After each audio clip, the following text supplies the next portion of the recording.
एक माता जी को मैंने देखा अभी बाहर चटाई के ऊपर कुछ पैरे के जो पुआल नीचे बिछा है उसके टुकड़े को उठा करके वो चटाई के अंदर डाली। और ये मुझे बहुत अच्छा लगा कि उसके मन में हुआ कि ये कचरा यहाँ न रह जाए। क्या हम ये छोटे छोटे अच्छे काम करने की आदत अपने जीवन में बना सकते हैं? और मैं चाहता हूँ कि उनके नाम से एक ताली बजे कि इतना अच्छा काम। आप ये मत सोचना कि एक पैरे को अंदर डाल दिए, क्या इसी के लिए ताली की ज़रूरत है? मात्र पैरा डालना नहीं है, इस चीज़ के लिए भावना का बनना, इसके बारे में विचार का आना, क्या कि मैं ऐसा करूं। एक वह जिसका ध्यान सफाई के लिए है और एक वह जिसका ध्यान गंदगी फैलाने के लिए है। और मैं सच कहूँ ना, उसको पता ही नहीं है कि मैं गंदगी भी फैला रहा हूँ। मैंने कहा था ना, बेहोशी में हम लोग जीवन जीते हैं। अभी मेरा जहाँ निवास है उसके बाजू में थोड़ा से उधर कितने सारे भक्त लोग वहाँ हैं और आपस में मीटिंग कर रहे हैं, बात कर रहे हैं ज़ोर ज़ोर से। अमुक तरफ जाने वाले नाम लिखाएं, नहीं जाने वाले नाम लिखाएं, ये करें वो करें। वहाँ बैठ कर के करीब आधा पौना घंटा से बातें कर रहे हैं। ये नहीं कि चलो यहाँ आकर के बैठ लें और सत्संग सुन लें। ये एक मानसिकता की बात मैं कह रहा था कि ये छोटे छोटे बदलाव यदि जीवन में नहीं करेंगे तो फिर आपका ये कुंभ मेला में आना और किसी नदी में, गंगा हो यमुना हो, अयोध्या जाओगे तो सरजू भी मिलेगी, वहाँ जाओ वहाँ स्नान करो, इसका क्या अर्थ है? आंतरिक बदलाव, भीतर की पवित्रता, ये बहुत महत्वपूर्ण है। और ये नहीं कर पाए तो हम बाहरी केवल ये चकाचौंध भी सुन रहे थे ना, केवल बाहर वस्तुएं ही तो देखते हैं साहब, बंदगी वस्तुएं ही तो देखते हैं। और क्या करते हैं? पदार्थ ही तो देखते हैं, लोक को देखते हैं, प्राणी और पदार्थों का ही तो विस्तार है, इसके अलावा कुछ है? और उसी को देख करके हम रिझते हैं, खींचते हैं और अपने आप को बहिर्मुखी बनाए रखते हैं। देखिए, बहिर्मुखी होना कोई गलत नहीं है, गलत इस मामले में कह रहा हूँ नहीं है, क्योंकि जीवन निर्वाह के लिए आपको बाहर आना पड़ेगा। आँखों से देखना पड़ेगा, कानों से सुनना पड़ेगा, जीभ का व्यवहार लेना पड़ेगा, त्वचा का व्यवहार लेना पड़ेगा, इंद्रियों का व्यवहार लेना पड़ेगा ताकि जीवन का निर्वाह हो। लेकिन केवल बाहर नहीं, भीतर भी आए। केवल बाहर का ही आप ख्याल न करें, बाहर का ही ध्यान न रखें, बाहर का भी खोज खबर लेते रहेंगे, भीतर भी तो देखो अंदर क्या है। एक आदमी था, वह सुबह अपने काम में जब निकलता था या जब लौट कर आता था तो बच्चे उनको गलियों में खेलते हुए मिलते थे। तो उन बच्चों के बीच जाकर के पूछता था, अच्छा रुको रुको, तुम बताओ, तुम अब्राहम लिंकन को जानते हो? नहीं। अरे तुम तो बस यहीं घर के अंदर घुसे रहो, इसी गली में घूमते रह जाओगे, बाहर जाओ तो पता चले, तुम दुनिया देखते ही नहीं हो, बस यहीं खेलते कूदते रहते हो। अच्छा, बच्चे चले चुप हो जाते, अच्छा है, बड़े जानकार हैं। फिर दूसरे दिन फिर पूछा कि आप सुभाष चंद्र बोस को जानते हैं? नहीं। फिर वही कोसने लगे, बस यहीं गली में घूमते रहो, यही घर में घुसे रह जाओगे तो जानोगे कौन क्या है। ऐसे ही फिर पूछे कि नियाग्रा का जलप्रपात जानते हो? नहीं। ऐसे कई चीज़ों को पूछा करते थे।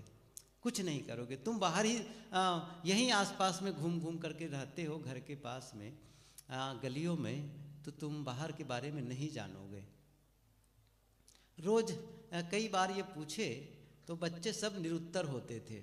एक दिन बच्चों ने निर्णय कर लिया, और क्या किया उन्होंने, बच्चों ने जब वो प्रश्न पूछने के पहले वो इंसान जब आया तो बच्चों ने ही प्रश्न कर दिया, अंकल रुकिए, रोज आज आप हम लोगों को प्रश्न करते हैं और हम उत्तर नहीं दे पाते, आज हमारा प्रश्न है, क्या आप रामू को जानते हैं?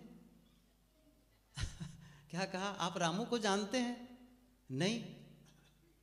तब क्या कहते हैं बच्चे, हर समय बाहर बाहर घूमते रहोगे तो पता पाओगे, कभी घर में आपकी भी ड्यूटी जाने के बाद में रोज रामू आपके घर आ जाता है। कहने का मतलब है केवल बाहर, ये अब दुनिया को जानेंगे, स्वयं को नहीं जान पाएंगे। आवश्यकता क्या है, मैंने क्या कहा, जीवन निर्वाह के लिए आपको अपने से बाहर जाना है। अपने से बाहर मैंने कहा ना, आँखों से देखना है, कानों से सुनना है, जीभ से स्वाद लेना है, त्वचा से स्पर्श लेना है, नाक से गंध लेना है, ये सारी इंद्रियों का काम करना है। लेकिन बाद में फिर समय से क्या करना है, लौटना है। कल साहेब जी से सुन रहे थे कि आहार शुद्धो सत्व शुद्धि, सत्व शुद्धि सत्व शुद्धो ध्रुवा स्मृति। आहार शुद्ध करो, आहार शुद्ध हो तब सत्व शुद्धि, और सत्व शुद्धि ध्रुवा स्मृति, स्मृति लंबे सर्वग्रंथि नाम विप्रमोक्ष। तो ये शुद्ध होना चाहिए, अर्थात जब आप देखो तो वह देखो जो आपके मन की चंचलता न बढ़ाए, मन को शकून दे, स्थिरता दे। वैसे ही किसी भी इंद्रियों के लिए इसको थोड़ा सा मैं इस ढंग से कहना चाहूँ कि ये आहार बाहर से लेना है। एक शब्द आता है योग दर्शन में, प्रत्याहार, नाम सुने होंगे, कभी ये शब्द सुने होंगे, प्रत्याहार। यम, नियम, आसन, प्राणायाम, प्रत्याहार, धारणा, ध्यान, समाधि, ये अष्टांग योग दर्शन में है। उसमें ये जो शब्द है प्रत्याहार, आहार तो हम समझ लिए ना, आहार माने ग्रहण करना, आहरण करना, ये तो कल बहुत विस्तार से साहब जी से सुने। अब उसे प्रत्याहार का मतलब है, प्रति कहते हैं लौटने को, लौटना। आहार का मतलब साफ है ग्रहण करना, तो आहार करना, ग्रहण करना उसको। और प्रत्याहार मतलब वो उसको जो लौट करके, प्रति लौट कर, प्रति आहार जैसे प्रतिबिंब, प्रतिबल, प्रतिध्वनि।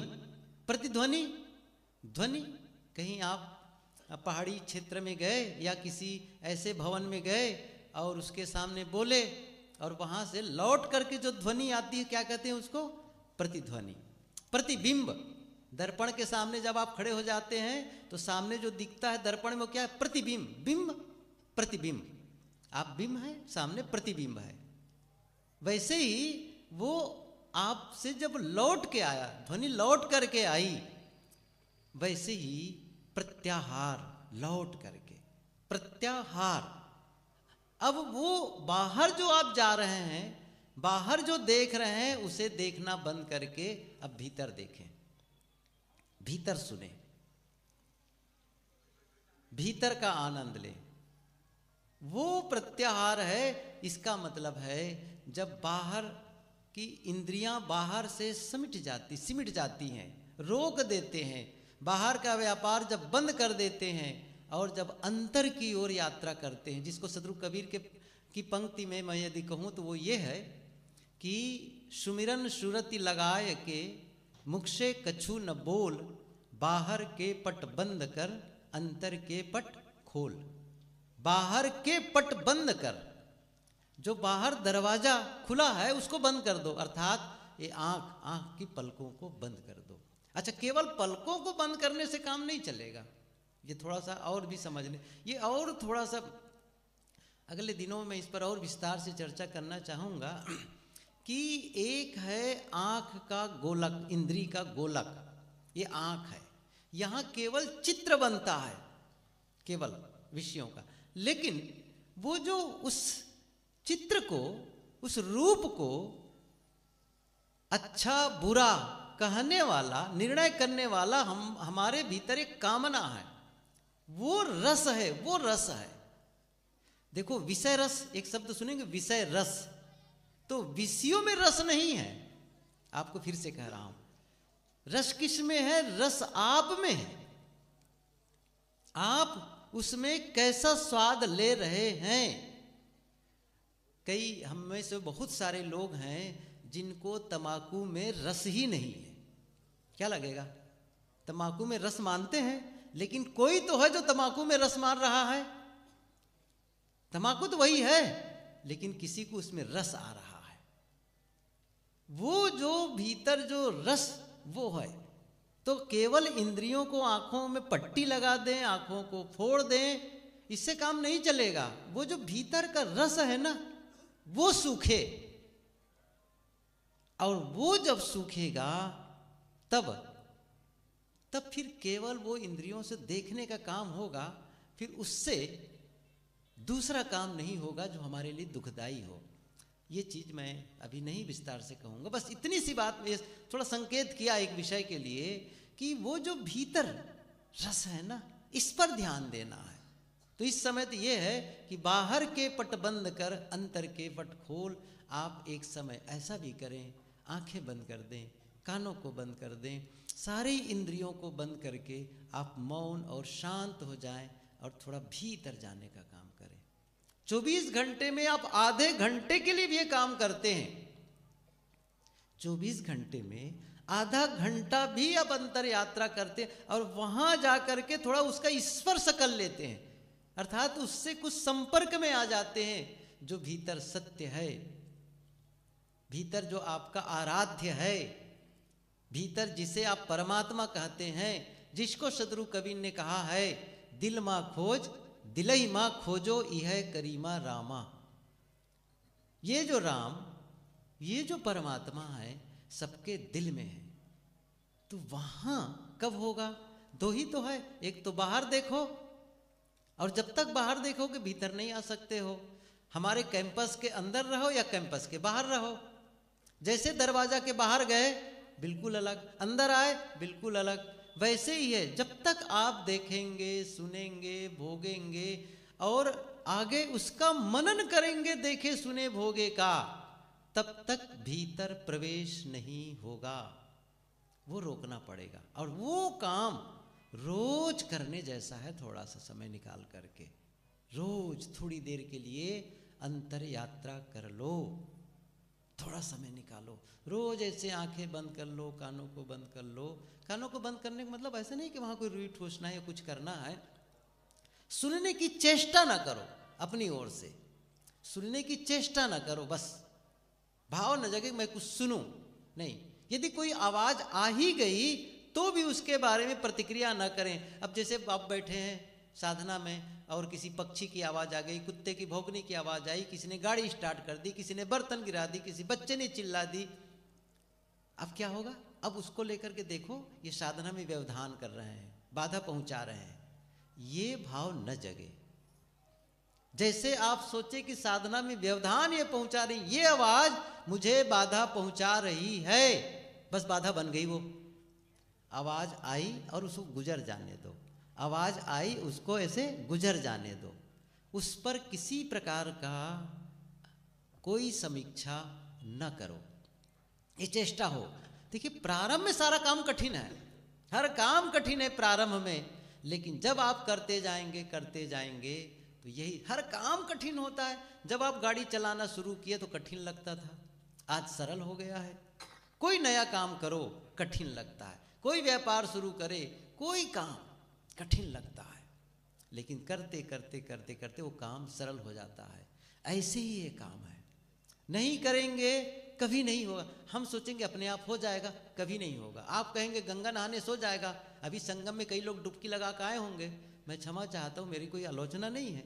जाओ संगम में, एक बार नहीं 1000 बार डुबकी लगा करके आ जाओ, अंतर यात्रा उससे होने वाली नहीं है। आपको भीतर जाकर के प्रवेश करना होगा, और जब तक उसके साथ संबंध नहीं होगा, सारे तीर्थ हमारे लिए ऊपर की चीजें हैं, सब दिखावा है।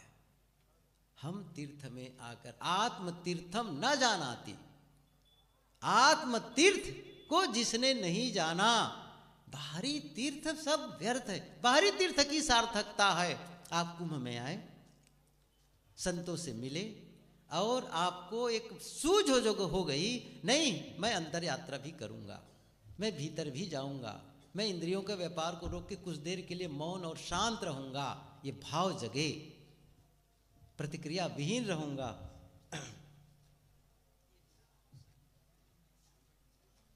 साहब बैठिए, विचार कृपा साहब, ओ कृपा साहब, ये भाव जगे तो क्या होगा, बस वहीं से शुरू हो जाएगी। मेरा मतलब है कि आप और हम सब यहाँ आकर के हम भीतर की भी यात्रा, केवल तीर्थ यात्रा न करें, केवल गंगा स्नान न करें, आप भीतर भी पवित्रता का और निर्मलता से अपने आप को नहलाएं। और जितनी पवित्रता को महसूस करेंगे भीतर की, उतना ही आपको आनंद का अनुभव होने लगेगा। और जितनी गंदगी का अनुभव करेंगे, जितना मैलापन का अनुभव करेंगे, विकार का अनुभव करेंगे, उतना ही आप अपने आप से दूर होते चले जाएंगे। अंदर में आप परेशान हैं, अशांत हैं, इसका मतलब आप गंदगी का अनुभव है। जिस समय आपके मन में प्रेम का अनुभव होता है, मैत्री का अनुभव होता है, सहयोग का भाव जगता है, क्षमा का भाव जगता है, विनम्रता का भाव जगता है, करुणा का भाव जगता है, ये सब पवित्रता है। हम पवित्रता का ज़्यादा अनुभव करते हैं या गंदगी का ज़्यादा अनुभव करते हैं, मैलेपन का अनुभव करते हैं, ये हमको खुद को सोचना है। कितनी देर तक मेरा मन मैला रहता है, कितनी देर तक मेरे मन में पवित्रता रहती है। असली तीर्थ तो ये है, ये हमको अपने जीवन में अपनाना है। साहब जी का समय कुछ देर में होगा, अभी